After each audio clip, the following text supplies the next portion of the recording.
Hello everyone, welcome to railway study Adda. आज हम लोग प्रैक्टिस सेट 8 का प्रैक्टिस करेंगे। क्वेश्चन नंबर 1 पे आते हैं। कार्य करने की दर खाली स्थान कहलाती है। ऑप्शन नंबर ए ऊर्जा, ऑप्शन नंबर बी वेग, ऑप्शन नंबर सी शक्ति, ऑप्शन नंबर डी बल। तो हम लोग कार्य करने की दर यानी कि पर जो सेकंड जो हम लोग काम कर रहे हैं उसको क्या कहते हैं। तो इसको पी यानी कि शक्ति से पावर, पी फॉर पावर यानी कि शक्ति से इसको डिनोट करते हैं। इसको हम लोग लिख सकते हैं जूल पर सेकंड, या इसी को हम लोग वाट भी, इसका ऐसा ही मात्रक वाट भी होता है। तो इसका सही जवाब हो जाएगा ऑप्शन नंबर सी, शक्ति इसका सही जवाब होगा। अब हम लोग क्वेश्चन नंबर दूसरा पे आते हैं। किसी वस्तु में किसकी उपस्थिति के कारण वह विद्युत का सुचालक बनता है। Option number A positron, option number B proton, option number C electron, option number D neutron. तो इलेक्ट्रॉन की उपस्थिति के कारण किसी भी चालक में हम लोग क्या कर सकते हैं, करंट को पास कर सकते हैं। तो इसके लिए इसका सही आंसर क्या हो जाएगा, ऑप्शन नंबर सी इसका सही आंसर हो जाएगा। यानी दूसरा का भी क्या हो जाएगा, ऑप्शन नंबर सी। और एक चीज का ध्यान रखना है, विद्युत का सुचालक का बोल रहा है तो विद्युत का सबसे अच्छा सुचालक चांदी को माना जाता है। अब हम लोग क्वेश्चन नंबर 3 पे आते हैं। क्वेश्चन नंबर 3 में कह रहा है गोलीय दर्पण के ध्रुव और फोकस के बीच की दूरी कितनी होती है। तो इसको समझाने के लिए एक बता रहे हैं। पहले तो ये मेरा मतलब एक गोल ये ले लिए, इसको यहाँ पर से कट करने पे ये एक तरह का क्या बना, दर्पण बना। जिधर भी हम कलई कर देंगे उसके अकॉर्डिंग उसका नामकरण करते हैं। अब यहाँ पर से हम लोग अब हम यहाँ पर से एक नामकरण, जैसे कि हम एक लाइन, इमेजिनरी लाइन यानी काल्पनिक लाइन खींचते हैं, इसको कहते हैं प्रधान अक्ष। और यहाँ पे जो खींचा जाता है ये मेरा हो गया पी यानी कि पोल। अब इसके जो अगर इसको पूरा हम कंप्लीट कर देंगे तो यहाँ पे इस पे एक सी यानी कि सेंटर वाला बिंदु बन जाएगा। सी और पी के बीच का दूरी को ही आर बोलते हैं, और इसी के बीच में होता है फोकस। फोकस को यहाँ पे रखते हैं। तो अगर हमको संबंध निकालना रहेगा एफ का, यानी कि यहाँ से यहाँ तक भी एफ वही रहेगा, यहाँ से यहाँ तक भी फोकस दूरी यानी कि 2f। आर बराबर मेरा क्या हो जाएगा, 2f होगा। और जो ऑप्शन में दिया हुआ रहेगा उसके अकॉर्डिंग हम लोग शिफ्ट कर लेंगे। अगर एफ के बारे में अगर दिया हुआ रहेगा तो r/2 हो जाएगा। तो हम लोग देख ले रहे हैं आर बराबर, अगर 2f ऑप्शन में दिया हुआ है तो 2 आर के संबंध में ये आंसर हो जाएगा, और एफ के संबंध में दिया हुआ है तो r/2 आंसर हो जाएगा। तो हम लोग ऑप्शन को पढ़ ले रहे हैं। Option number A r/2, option number B R, option number C 2/r, option number D r/4।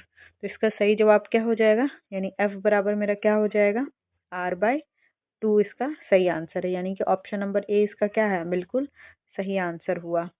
अब हम लोग क्वेश्चन नंबर 4 पे आते हैं।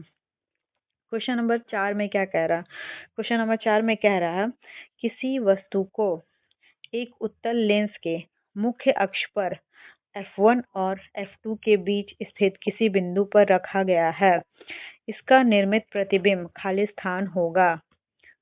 तो इसके लिए हम लोग एक उत्तल लेंस को क्या करेंगे, एक उत्तल लेंस खींच लेंगे। तो उत्तल लेंस का फिगर मेरा ऐसे बनता है।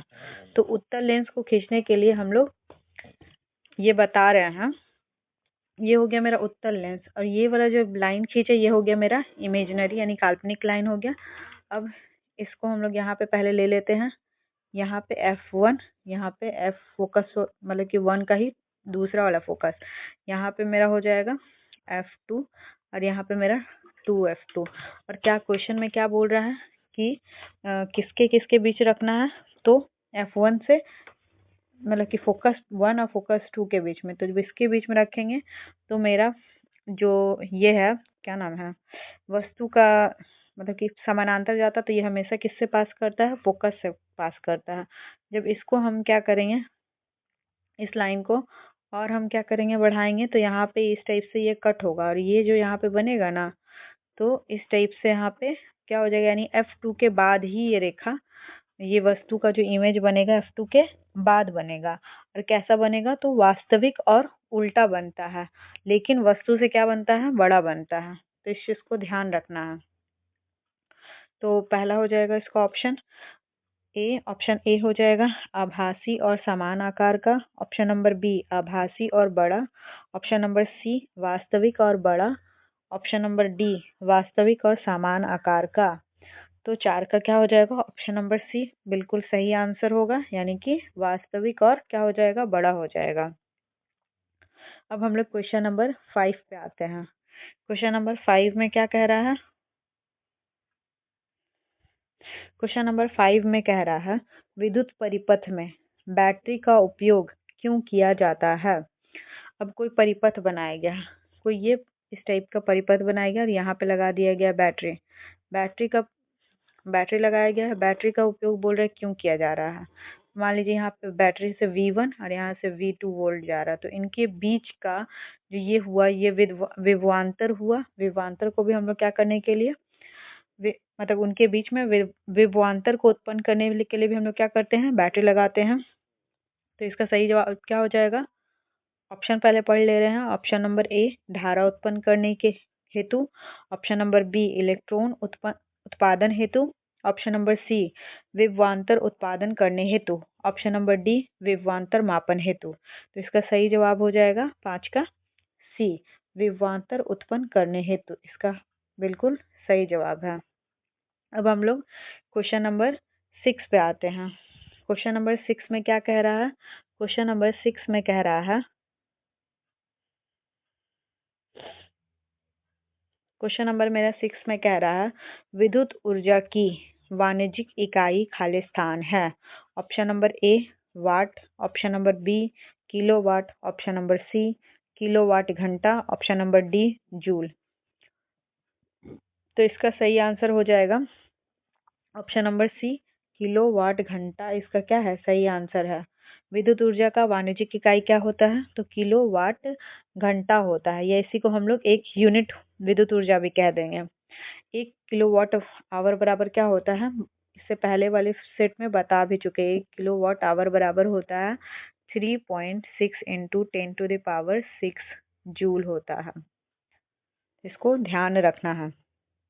अब हम लोग क्वेश्चन नंबर 7 पे आते हैं। क्वेश्चन नंबर 7 में कह रहा है डायनेमो में विद्युत धारा खालिस्तान के सिद्धांत का उपयोग करके उत्पन्न की जाती है। ऑप्शन नंबर ए विद्युत चुंबकीय प्रेरण। ऑप्शन नंबर बी विद्युत चुंबकीय विकिरण। ऑप्शन नंबर सी विद्युत चालन। ऑप्शन नंबर डी विद्युत चुंबकत्व। तो इसका सही जवाब हो जाएगा ऑप्शन नंबर 7 का क्या हो जाएगा, ऑप्शन नंबर ए इसका सही जवाब हो जाएगा। यानी कि डायनेमो में हम लोग जो विद्युत धारा का उपयोग करते हैं, किस सिद्धांत, मतलब किस सिद्धांत पे वो उपयोग काम करती है, तो विद्युत चुंबकीय प्रेरण के सिद्धांत पे काम करती है।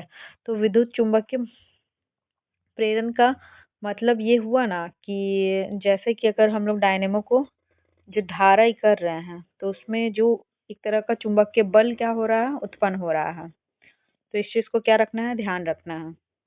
अब हम लोग क्वेश्चन नंबर 8 पे आते हैं, इसका लिख दे रहे हैं ऑप्शन ए। 7 का ऑप्शन ए बिल्कुल सही है। अब हम लोग क्वेश्चन नंबर 8 पे आ रहे हैं। क्वेश्चन नंबर 8 निम्नलिखित का सही उत्तर के साथ मिलान कीजिए। तो क्वेश्चन अब इसमें मिलान करने वाला है, तो इसमें हम लोग ऑप्शन से पहले, सबसे पहले तो ऑप्शन पे ध्यान देंगे। पहला का डी दिया हुआ है, बी में भी पहला का डी दिया हुआ है, सी में भी, वन में डी में दिया हुआ है, वन का बी। तो पहले पढ़ ले रहे हैं कार्य। कार्य का क्या हो जाएगा, जूल। कार्य का मात्रक यहाँ पे क्या हो जाएगा, जूल, डी। यानी कि डी वाला ऑप्शन तो पहले ही मेरा क्या हो गया, छट गया, यानी कि ए बी और सी में से कुछ भी होगा। अब हम लोग पढ़ ले रहे हैं बैटरी। बैटरी क्या काम करता है, तो बैटरी मेरा क्या काम करता है, तो रासायनिक ऊर्जा को विद्युत ऊर्जा में बदलने का काम करता है। यानी 2 का ए किस में है, 2 का ए, यानी कि बी और सी तो होगा ही नहीं, लेकिन फिर भी हम लोग इसको क्या करेंगे, आगे इसको पढ़ेंगे। बी और सी को काट दे रहे हैं, तो यानी इसका सही जवाब क्या हो जाएगा, ऑप्शन नंबर ए। पर फिर भी हम लोग इसको पढ़ेंगे। शक्ति, शक्ति का क्या होता है, शक्ति का अभी जस्ट बताए थे क्या होता है, ऐसा ही मात्रक शक्ति का हो जाता है मेरा किलोवाट आवर। और माइक्रोफोन क्या करता है, तो ध्वनि ऊर्जा को क्या करता है, विद्युत ऊर्जा में परिवर्तित करने का काम करता है। यानी कि ऑप्शन नंबर ए इसका सही आंसर है। 1 का डी, 2 का ए और 3 का सी, 4 का बी बिल्कुल सही आंसर है। अब हम लोग क्वेश्चन नंबर 9 पे मूव करते हैं। क्वेश्चन नंबर 9, क्वेश्चन नंबर 9 क्या कह रहा है, नारियल के छिलके में मौजूद कौन सा उत्तक उसे कठोर और दृढ़ बनाता है। तो इसको बताने के लिए पहले हम इधर थोड़ा सा ले रहे हैं। पहले एक पहला ही दिन हम बताए थे सेल। सेल किसे कहते हैं, यानी कि सेल यानी कि कोशिका। हमारा शरीर जो मतलब अगर देखा जाए तो जैसे घर को बनाने के लिए सबसे बेसिक चीज का क्या जरूरत पड़ता है, तो ईंट का जरूरत पड़ता है। वैसे ही समझ लीजिए जैसे हम लोग का बॉडी बना है, तो उसको बनने के लिए सबसे बेसिक चीज क्या हुआ है, तो वो सबसे बेसिक चीज है सेल। और बहुत सारा सेल मिल करके जो बनता है वो मेरा कहलाता है उत्तक। बहुत सारा उत्तक मिल करके क्या बनता है, तो मेरा अंग बनता है। अंग मिल करके क्या बनता है, ये उत्तक हो गया। उत्तक को इंग्लिश में टिश्यू बोलेंगे। अंग बनता है, अंग के बाद पूरा एक ऑर्गन यानी अंग तंत्र बनता है। फिगर नहीं बना रहे हैं, हम सिर्फ बता दे रहे हैं। और पूरा अंग तंत्र से फिर एक शरीर का निर्माण होता है। तो यानी कि बेसिक यूनिट मेरा क्या हो गया, उत्तक। अब उत्तक को समझाने के लिए, उत्तक कितने तरह का होता है, तो उत्तक को हम लोग कितने पार्ट में डिवाइड करते हैं, उत्तक को हम लोग 2 पार्ट में डिवाइड करते हैं। एक होता है प्लांट, प्लांट में जो प्लांट टिश्यू, और एक हो जाएगा मतलब जंतु वाला टिश्यू। मतलब प्लांट में भी पाया जाता है और जंतु में भी पाया जाता है। और पादप टिश्यू को भी हम लोग क्या करते हैं, पादप ही टिश्यू का यहाँ पे बात किया जा रहा है, यानी कि पादप उत्तक का बात किया जा रहा है। यानी कि पादप उत्तक को हम लोग फिर 2 पार्ट में बांटते हैं। यहाँ पे लिख दे रहे हैं पादप उत्तक। पादप उत्तक को हम लोग 2 पार्ट में बांटते हैं। एक हो जाएगा स्थायी, स्थायी उत्तक। एक हो जाएगा, और एक हो जाएगा मेरा, एक हो जाएगा अस्थायी वाला। तो इसको लिखेंगे नहीं क्योंकि जगह कम पड़ जाता है। स्थायी उत्तक को हम लोग क्या करेंगे, और पार्ट में बांट देते हैं। इसका मतलब सब टाइप हो जाता है। एक होता है सरल उत्तक, एक होता है कॉम्प्लेक्स यानी कि सरल और जटिल उत्तक। तो सरल को भी हम लोग फिर फर्दर 3 पार्ट में बांटते हैं, जिसका नाम सिर्फ ले रहे हैं, ध्यान रखना है। पैरेन्काइमा, कोलेनकाइमा, स्केलेनकाइमा, ये इंग्लिश नाम हुआ। पैरेन्काइमा को हम लोग मृदु उत्तक बोलते हैं, जो कि हिंदी में और ज्यादा हार्ड नाम पड़ता है। यहाँ पे हम बता दे रहे हैं, एक होता है पैरेन्काइमा, पैरेन्काइमा। दूसरा हो जाएगा कोलेनकाइमा,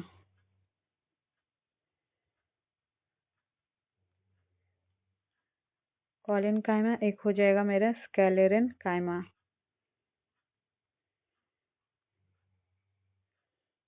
स्केलेरेनकाइमा। पैरेन्काइमा क्या करता है, भोजन के भोज्य पदार्थ को यानी कि संग्रहण करने का काम करता है। कोलेनकाइमा का काम होता है कि पौधे को लचीलापन देने का काम करता है। और स्केलेरेनकाइमा होता है ना, पौधे को मतलब कि उसको एक तरह से मजबूत बनाने का या कठोर बनाने का काम करता है। तो इसमें से आप लोग समझ जाइएगा, नारियल के छिलके में मौजूद कौन सा उत्तक उसे कठोर और दृढ़ बनाता है। तो option number A parenchyma, option number B sclerenchyma, option number C रक्षी कोशिकाएं, ऑप्शन नंबर डी कोलेनकाइमा। तो इसका सही जवाब क्या हो जाएगा, 9 का बी स्केलेरेनकाइमा इसका क्या है, बिल्कुल सही जवाब है। यानी 9 का क्या हो जाएगा, बी। अब हम लोग क्वेश्चन नंबर 10 पे आते हैं। निम्नलिखित में से कौन चू चूर्ण प्रवार मोलस्का संघ से संबंधित नहीं है।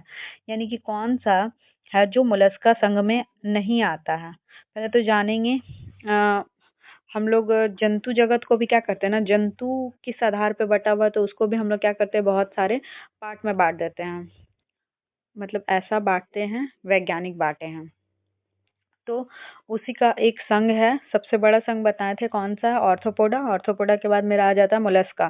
तो मोलस्का संघ में बोल रहा है कि कौन सा इसमें नहीं आता। तो मोलस्का में वैसे जीव आते हैं ना जिनका शरीर क्या होता है, कोमल होता है, वैसे को मोलस्का के इसमें रखा जाता है। तो क्या हो जाएगा, घोंघा का शरीर क्या होता है, कोमल होता है, तो घोंघा तो नहीं होगा ऑप्शन में। फिर हो जाएगा बी में एंटीडोन, एंटीडोन, इसको साइड रखते हैं। Option number C octopus, octopus भी क्या होता है, इसका शरीर भी थोड़ा कोमल होता है, कैटन, कैटन का भी थोड़ा कोमल होता है, यानी कि ये सब नहीं होगा, तो इसका क्या हो जाएगा सही जवाब, ऑप्शन नंबर बी एंटीडोन इसका क्या है 10 का पूरा सही जवाब है। अब हम लोग क्वेश्चन नंबर 11 पे आते हैं। श्वसन की क्रिया के दौरान ग्लूकोज के एक अणु के साथ ऑक्सीजन के कितने अणु जुड़ते हैं।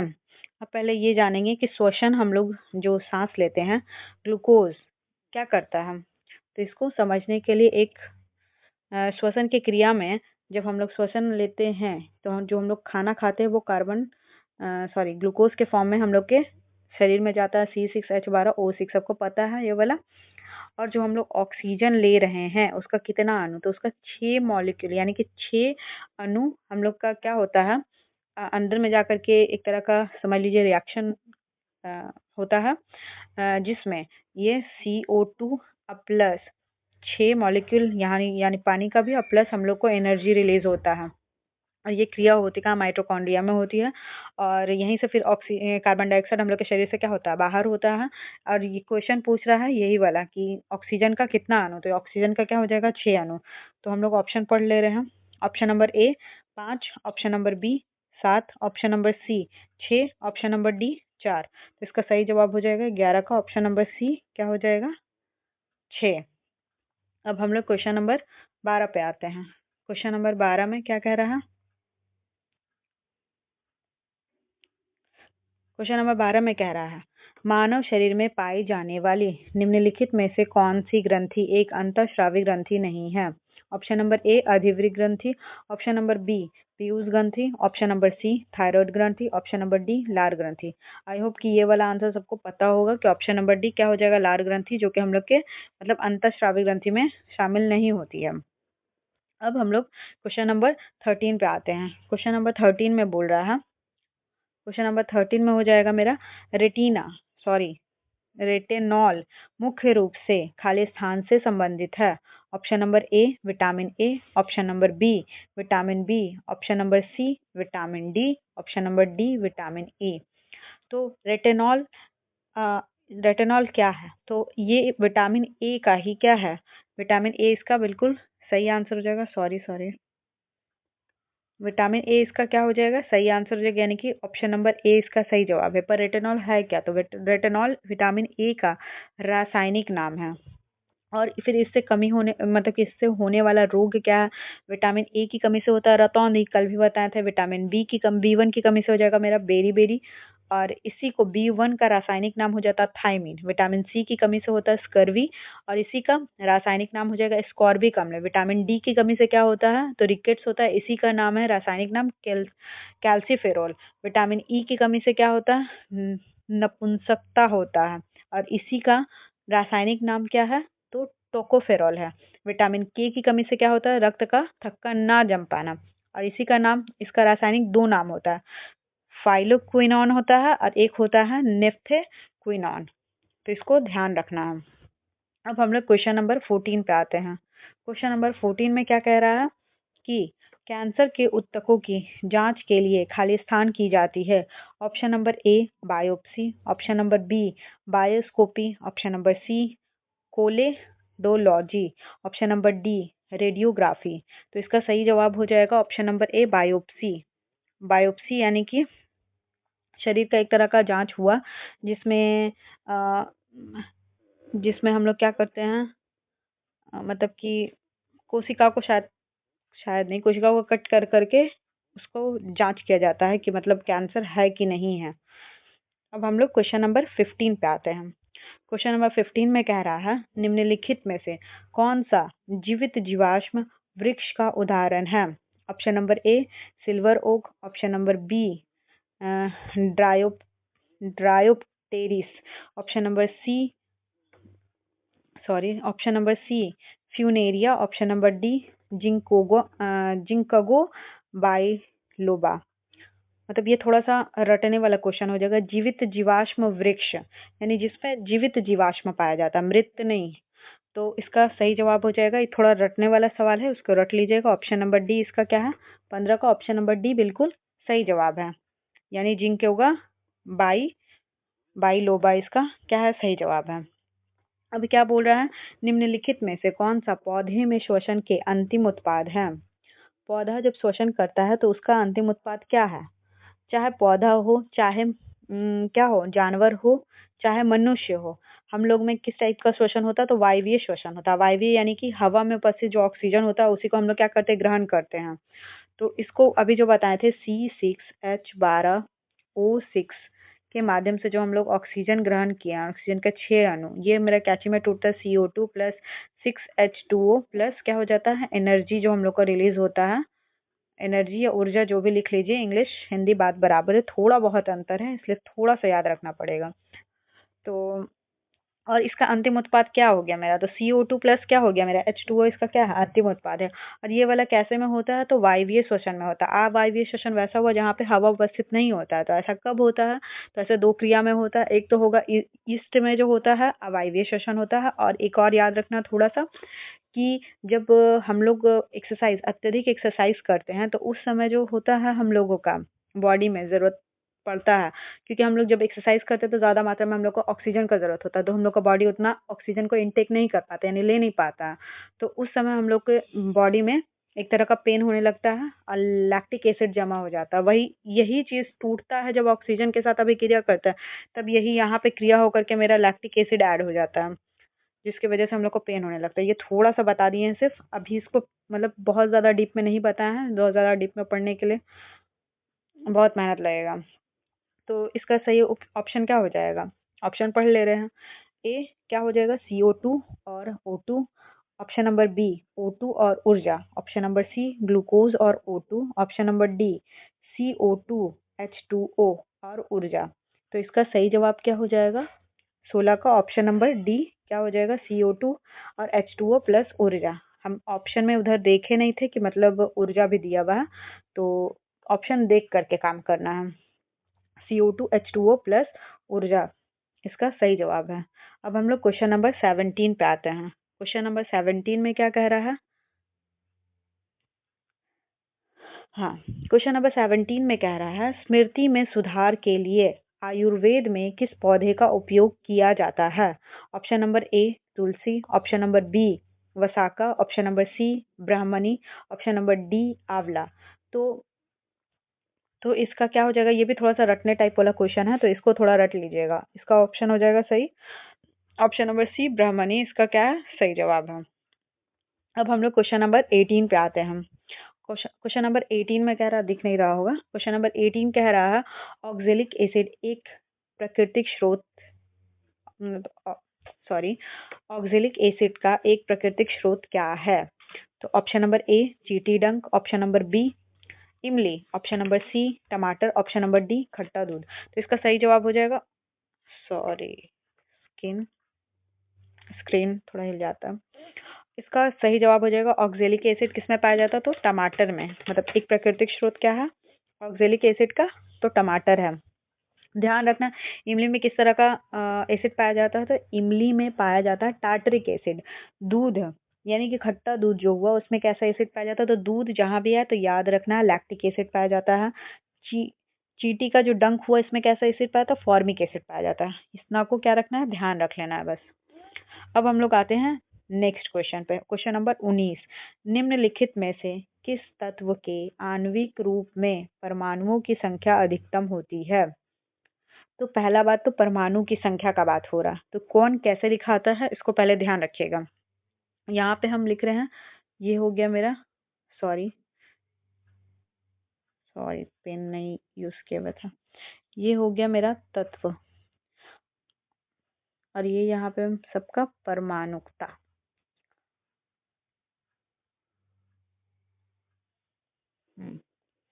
तो परमाणुकता निकालने के लिए हम लोग ध्यान रखेंगे कि मतलब उसमें कितना परमाणु, उसमें कितना परमाणु उपलब्ध है। एस को लिखते हैं S8, तो इसका परमाणु संख्या क्या हो जाएगा 8, P4, P4 लिखाता है, तो P4 का क्या हो जाएगा, परमाणु संख्या क्या हो जाएगा, इसका 4 हो जाएगा। और नियोन नियोन था ना? हाँ शायद नियोन था, ध्यान नहीं है, हम क्वेश्चन अब फिर देखेंगे, फिर इधर इरेज हो जाएगा। तो जितने भी अक्रिय गैस होते हैं, नियोन हो गया, आर्गन हो गया, क्रिप्टॉन हो गया, जेनॉन हो गया, रेडॉन हो गया, जो भी हो गया सबका एक हो जाएगा। तो इसका सबसे ज्यादा अधिकतम किस में है? तो S8, यानी कि ध्यान रखना है। सॉरी, अच्छा ये क्वेश्चन नीचे आ गया। क्वेश्चन नंबर 19 का यानी कि क्या हो जाएगा? Option option A phosphorus, option B neon, option C argon, option D sulphur. तो इसका सही जवाब हो जाएगा ऑप्शन डी सल्फर। इसका क्या है? बिल्कुल सही जवाब है, यानी S8 लिखते हैं और इसका आणविक परमाणु संख्या क्या हो जाएगा? अधिकतम सबसे ज्यादा सल्फर का हो जाएगा। अब हम लोग क्वेश्चन नंबर 20 पे आते हैं। क्वेश्चन नंबर 20 में कह रहा है कि धातुओं के पतले तार के रूप में ढालने की विशेषता क्या कहलाती है? धातु को जब हम लोग पतले तार में ढाल रहे हैं तो क्या कहते हैं? ऑप्शन नंबर ए अभिक्रियाशीलता कहते हैं, ऑप्शन नंबर बी विलेयता कहते हैं, ऑप्शन नंबर सी तन्यता कहते हैं, ऑप्शन नंबर डी आघात वर्धनीयता कहते हैं। तो इसका सही जवाब हो जाएगा ऑप्शन नंबर सी तन्यता कहते हैं। यानी कि किसी को भी धातु को हम लोग क्या कर रहे हैं? तार के रूप में खींच ले रहे हैं, तो वो क्या हो जा रहा है? तन्य तन्य होकर खींच रहा है। और आघात वर्धनीयता जब उसको मार करके पिट करके मतलब चादर वगैरह बना देते, ये हो जाता है आघात वर्धनीयता। तो इसको क्या करना है? ध्यान में रखना है। अब हम लोग क्वेश्चन नंबर 21 पे आते हैं। क्वेश्चन नंबर 21 में क्या कह रहा है कि प्रोटॉन में खालिस्तान धनात्मक आवेश होते हैं। Option number A 6.8 into 10⁻⁻18 coulomb, option number B 1.6 into 10⁻⁻, sorry plus में था और ये माइनस में है। Option number C 1.6 into 10⁻+19 coulomb, option number D 1.6 into 10⁻⁻19 coulomb. यानी 21 का सही आंसर क्या हो जाएगा? Option number D 1.6 into 10⁻⁻19 coulomb होता है। ये इस पे आवेश है, क्योंकि प्रोटॉन में क्या होता है? प्लस में होता है। यही चीज बस इलेक्ट्रॉन में बस इतना ही अंतर रहेगा कि ये माइनस में होगा।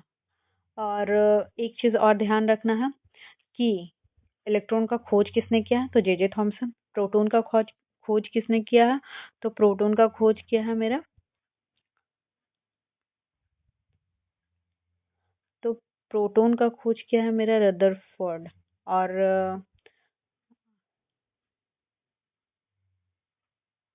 गोल्डस्टीन ने किया, सॉरी गोल्डस्टीन ने इसका खोज किया है, नामकरण रदरफोर्ड ने किया।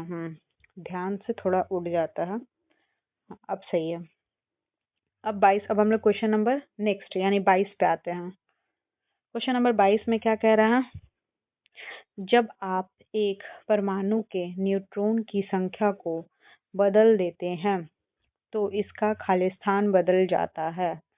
क्या बदल जाता है? ऑप्शन नंबर ए समस्थानिक, ऑप्शन नंबर बी आयन, ऑप्शन नंबर सी आवेश, ऑप्शन नंबर डी तत्व संख्या। तो न्यूट्रॉन बदलने से क्या बदलता है? तो इसका समस्थानिक, यानी कि ऑप्शन नंबर ए इसका सही आंसर हो जाएगा। समस्थानिक बदल जाता है, क्योंकि न्यूट्रॉन की संख्या किस पे डिपेंड करती है? न्यूट्रॉन की संख्या मेरा डिपेंड करेगा परमाणु परमाणु संख्या पे। परमाणु संख्या पे डिपेंड करता है, तो इसीलिए क्या हो जाता है? वो चेंज हो जाता है परमाणु। अब हम लोग क्वेश्चन नंबर 22 पे आते हैं, सॉरी 23 पे आते हैं। क्वेश्चन नंबर 23 में क्या कह रहा है? मैग्नीशियम की परमाणु संख्या 12 है, तो इसकी संयोजकता क्या होगी? मैग्नीशियम को लिखने का होता है Mg, और ये बताए थे 2 8 करके लिखते हैं, 2 8 तो बचा 2, लास्ट का बाह्यतम कक्षा में कितना इलेक्ट्रॉन? 2 इलेक्ट्रॉन। तो क्या हो जाएगा? प्लस में 2 -3 +3 -2। तो इसका सही जवाब हो जाएगा 2 इलेक्ट्रॉन बाह्यतम कक्षा में, तो 2 इलेक्ट्रॉन का त्याग करेगा तो ज़्यादा बेहतर रहेगा, ना कि 2 किसी से लेगा तो 6 किसी से लेगा। तो ऑक्टेट पूरा करने के लिए बताए थे, ऑक्टेट पूरा करने के लिए हम लोग लास्ट बाह्यतम कक्षा में 8 इलेक्ट्रॉन पूरना चाहिए। तो 2 देना ज़्यादा आसान है या 6 लेना? तो 2 देना ज़्यादा आसान है, तो ये इसका 23 का क्या हो जाएगा सही आंसर मेरा? प्लस में 2, यानी कि 23 का सही आंसर है मेरा ए ऑप्शन बिल्कुल सही है। अब बता रहा 24 का एल्युमिनियम ऑक्साइड। एल्युमिनियम ऑक्साइड प्रकृति में खाली स्थान है। ऑप्शन नंबर ए उदासीन, ऑप्शन नंबर बी अम्लीय, ऑप्शन नंबर सी उभयधर्मी, ऑप्शन नंबर डी क्षारीय। तो इसका सही आंसर हो जाएगा ऑप्शन नंबर सी उभयधर्मी है। एल्युमिनियम ऑक्साइड का फॉर्मूला क्या होता है? तो एल्युमिनियम ऑक्साइड हो जाता है Al2O3, ये इसका फॉर्मूला है एल्युमिनियम ऑक्साइड।